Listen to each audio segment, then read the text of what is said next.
All right, another video on top of the videos. What we got here is a little LS 5.3 and C3 Corvette, like in the other videos.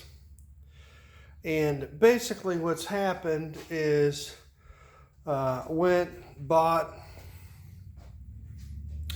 this motor and went to go put a cam in it, and the cam bearing came out. So that basically means you have to rip the whole thing apart, send it to the machine shop. So what I've basically done is done a little junkyard rebuild.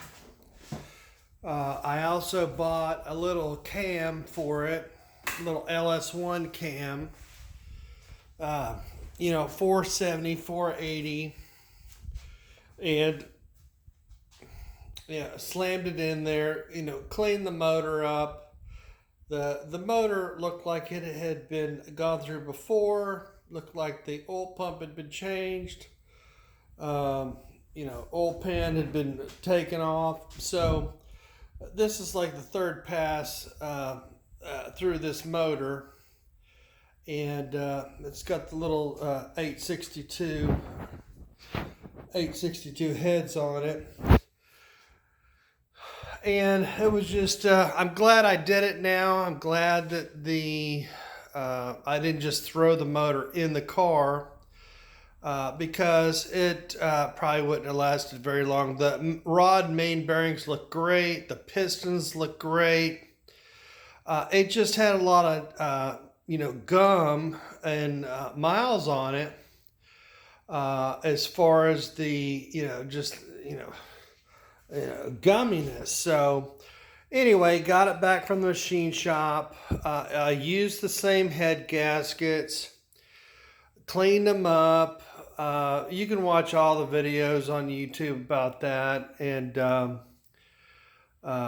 put the copper coat on them, torqued them down 50 pounds and then 65 pounds, same bolts.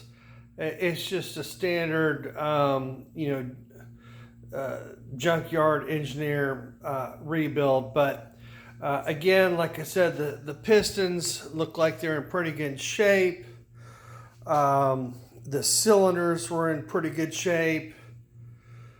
Main thing is the cam bearing in the back of the motor, right around this hole,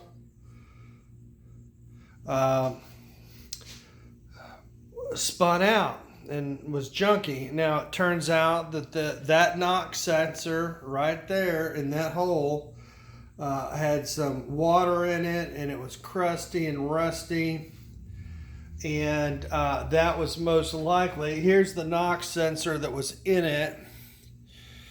Yeah, so you can pretty much guess that this thing was leaking water into the motor, even with the little gasket things on there, and probably gave that cam bearing a hard time. So,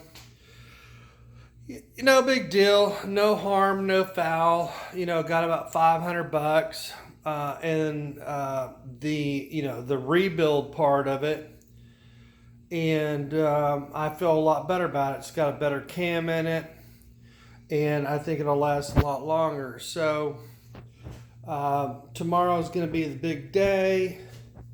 I've got some of the gear for it. There's the tank. I'll do another video on that, how I'm doing the fuel system. But that's what we're going to try to do, is slam it in this car tomorrow. Now, what happens is, at least where I'm from in Texas, it can get real hot in the afternoons, and you got to shut everything down. So I'm just working on this on the weekends, drinking some beers, And when it gets a little too hot, I gotta slow down. I've got another video on some of the parts I bought. I went ahead and got a little jigs, 2700, 3000 stall converter. There's the flywheel. I'm gonna have to drill out the holes a little bit to get that to fix, but I just didn't feel good about putting this stall converter or motor in there without a little bit of a stall converter. I don't know how these little LSs are going to respond, but I know small block Chevrolets are just pussies, and if you don't have any kind of a stall on them, it just won't get up and go. So anyway, it's lashed in there. Turbo 350. Yeah, it's probably junk. This car drove for 2 hours from Temple, Texas to College Station, so transmission's that good. And other than that, tomorrow's going to be the big day, and we'll slam it in there and see what happens.